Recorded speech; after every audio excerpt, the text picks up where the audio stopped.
So what does it mean for me to live simply? Yeah. Oh, I think it's more of a mental thing. I feel like the more stuff, the more I think about. And so I feel like Stuff clutters up your mind. Yeah, simply would be to just not stress and not think about so much stuff. Having less stuff seems easier, less to clean, less to worry about. Because we all go to the doctor every year, and they go, "Are you experiencing any stress?" And of course, we all go, "Yeah." And they're like, "You should experience less stress." And you're like, "How? Yeah, how do you even do that? Is there a pill for that?" That's right. That's exactly right. Because I think we've forgotten how it feels to live simply. I was talking with a friend of mine, and I am ashamed to admit this, but the other day I got home, and I had some vacation time back in the holidays, and I got home, and she was like, "What are you doing?" And I said, "I'm simply trying to get my mind to slow down." And I know that sounded like the dumbest thing ever, but I just felt like my head was buzzing. Yeah. I mean, I just felt like I was just, I don't know what was wrong with me. I couldn't think about anything. It was just like I was on the hamster wheel, just going round and round and round and round. Yeah. Yes. And I could not stop. Yes. And I struggle with that for most of the day that day, I have to admit, because and I'm not used to, I've been trying so hard to build that into my life, but I'm not good at it yet. And it takes me a while to kind of come off the adrenaline rush of what is daily life. How do you do it? How do you even do it? Because I am constantly on this mental treadmill. I'm going to tell you what. I want to tell you what has helped me. I put my cell phone in another room. Yes. Yeah, that's helpful.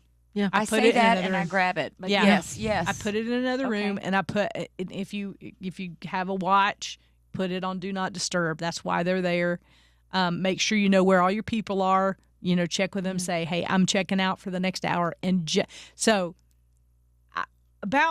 I guess it was maybe almost a year ago, I told you all this, that I was trying to build more solitude into my life. And that's laughable for me because I love people.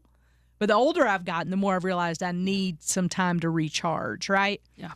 But I'm a people person. I like to have fun in groups of people.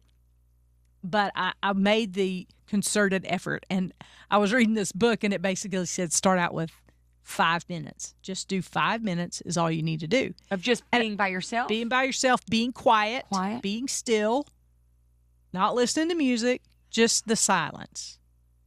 And I was like, 5 minutes. And not sleeping. Well, here's the thing. Here's the thing, though. So in this book, it said don't judge yourself if you go to sleep. Because if you do go to sleep, that means your body needs rest. Yeah. So they said 5 minutes, and I was like, 5 minutes? That's nothing. The competitor in me is like, I'm going to do 15 minutes. Well, I think the dog threw up. I think the phone ended up ringing, and I think, the car alarm went. I mean, it's like everything. Like, yeah. Like, what in the world? Yeah. And I got frustrated, and I quit. And then 2 or 3 days later, I came back to it, and I was like, okay, I'm not going to try 15 minutes. I'm going to try 5 minutes.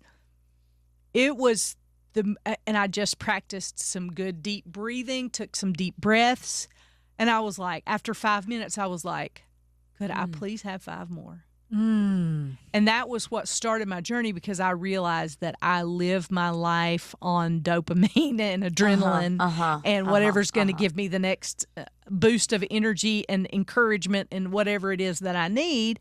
And I have a hard time being still and knowing that He is God. Yeah. The being still part, I'm terrible at. I mean, I've still not.